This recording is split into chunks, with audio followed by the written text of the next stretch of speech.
In this video, we're going to talk about how you can find the right people to contact, how to cold email, and the #1 sales tip from Alex Berman. My name is Eric Siu. I'm the co-host of the Marketing School podcast and the host of the Growth Everywhere podcast, where we nerd out on marketing and entrepreneurship. So Alex Berman, the guy that you're going to see, very smart guy, has a great YouTube channel on sales training, and you're going to learn from him. You're going to get better. So enjoy.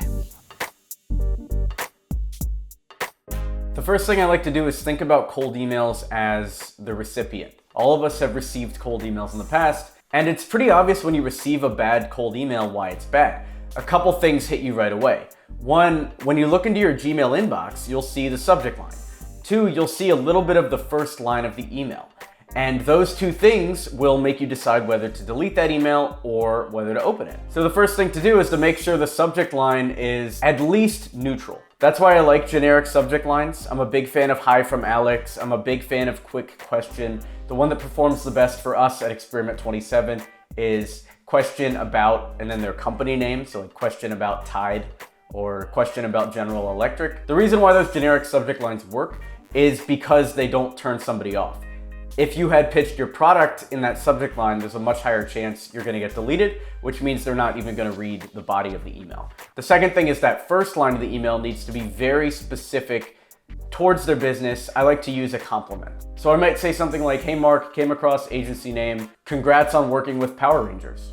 Or if you're targeting local restaurants, hey, just looked at your website, love the food photography. Something specific, and then what that'll do is get them to open the email, which means you've already beat out most of the bad cold emails because you're not in spam and you're actually getting open. But we're talking about responses here, and the main way that I've found to get somebody to respond to an email is to tell them something they already think is true and speak it as an expert and then tell them the solution. So for instance, hey, do that normal compliment. Hey, found your website, really like the work you're doing with Power Rangers. My name is Alex and I do marketing for digital agencies. If I'm talking to a digital agency and I say I do marketing for a digital agency, that's instantly gonna make them spark up. If you're targeting SaaS companies, you could say, hey, I do marketing for SaaS companies. Or you could say something like, hey, I just got off the phone with the CMO of a major telecom company and they had these two main issues. Here are the solutions. I'm wondering if you're dealing with anything similar. And then two specific ideas. I like to use the exact same ideas per industry. So for instance, when I'm reaching out to CEOs of an agency with between 1 million and 20 million in revenue, they're most likely gonna be dealing with the same issues.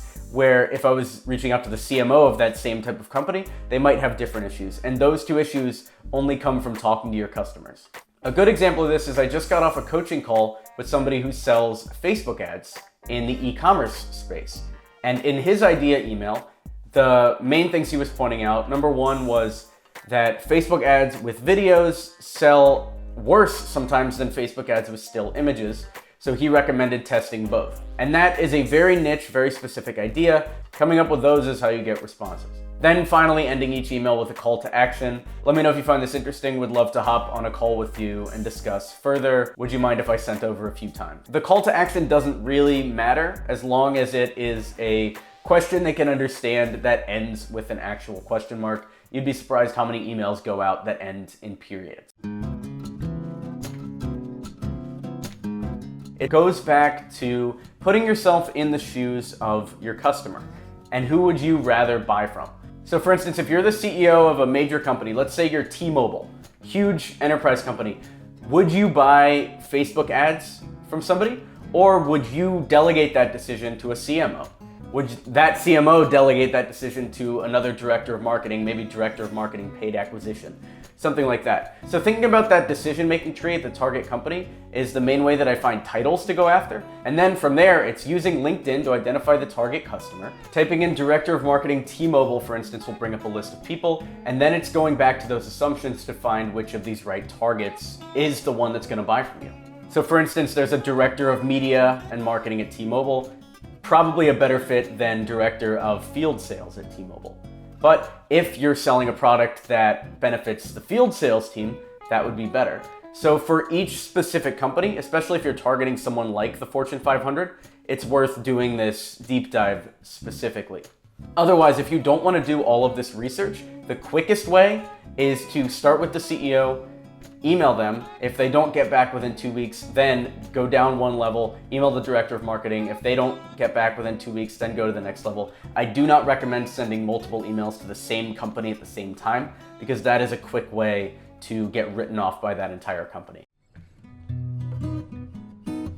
My number one sales tip is to approach every client call not like you are a sales guy trying to pitch a product, but instead like you're a doctor trying to diagnose a disease. What does that mean?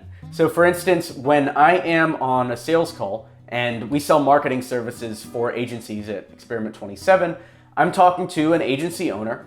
I know because of our research and because of our cold emailing process that they're between $1 and $20 million in revenue. And based on our past conversations, not with them, but with other agency owners in the same spot, I have a very good idea of how they think and problems that they might be dealing with. But I'm not gonna come right out and say it. Instead, I'm gonna give a 2-sentence pitch on what Experiment 27 does, and then ask them about their marketing. Have you hired a marketing vendor in the past? Who runs marketing for you right now?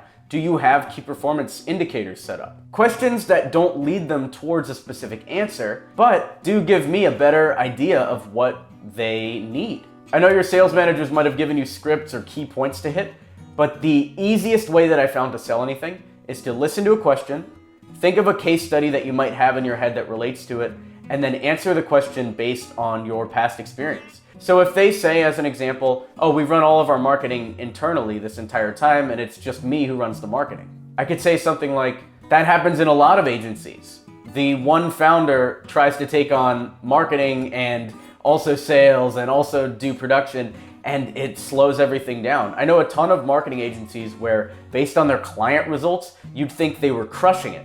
But then you look at their own website and their inbound leads are way lower than where they should be. And that's the exact type of thing that we help with. What I did there is I heard his answer, I internalized what he said, I listened to him, and then I took it back to the Experiment 27 pitch and brought up one of our case studies. This is Alex Berman from Experiment 27. If you want free sales training, check out b2bsalestraining.org. It's a playlist of our most helpful videos on scaling a company, sales, and negotiation. If you need marketing support for your digital agency, check out experiment27.com. And obviously subscribe to Eric Siu. Congrats, you just got to power up. Now go do something with it to go level up. And don't forget to subscribe, and we'll see you tomorrow.